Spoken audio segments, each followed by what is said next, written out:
Welcome to Greek for a Week. I'm glad that you are viewing another week as we continue through the book of First Peter.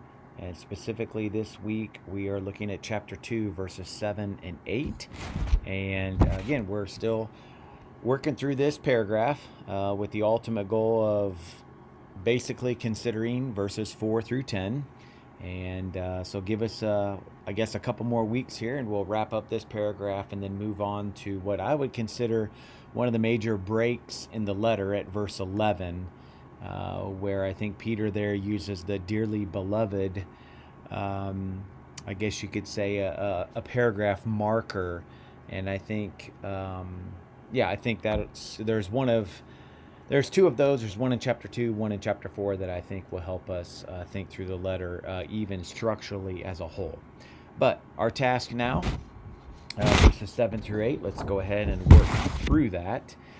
He begins here and says, "Therefore, this precious value is for you who believe, but for those who disbelieve, the stone which the builders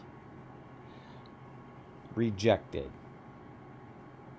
this one became the head or the chief cornerstone, and a stone of stumbling and a rock of offense, which they stumble because they are disobedient to the word, to which also they were appointed."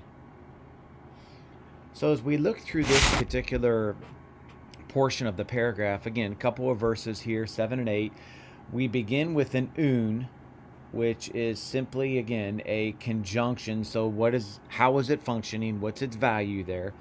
It's an inferential use of this conjunction, and I think here it's introducing a conclusion that's grounded in the preceding Isaiah citation, which was in the previous verses 5 and 6. So therefore, what's to come? Well, he mentions here the humin. You could say that's a dative of reference. We're specifically saying with reference to those who believe. So here is your adjectival participle, which is present active participle, masculine dative plural of pistuo. So I would suggest this is an attributive participle that's pointing back to the humin. So here, this is coming back to humin. You, Peter says, specifically, who's the you? To those who believe. The de here, still in verse 7, the de is also a conjunction, moving the argument forward by explaining the implications of the unbeliever's response. You have the precious value is for those who believe, but then those who disbelieve, it became the cornerstone. So remember, those who disbelieve, the stone, again, the builders rejected that.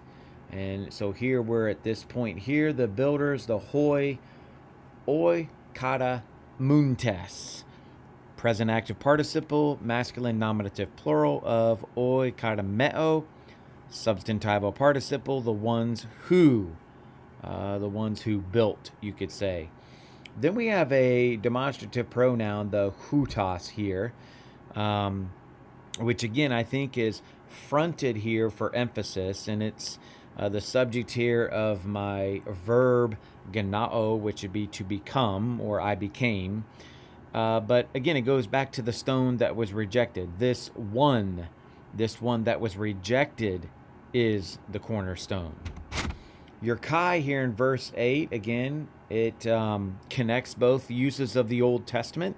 You have Psalm 118 that's being quoted there in verse 7, and then you have Isaiah 8 here in verse 8.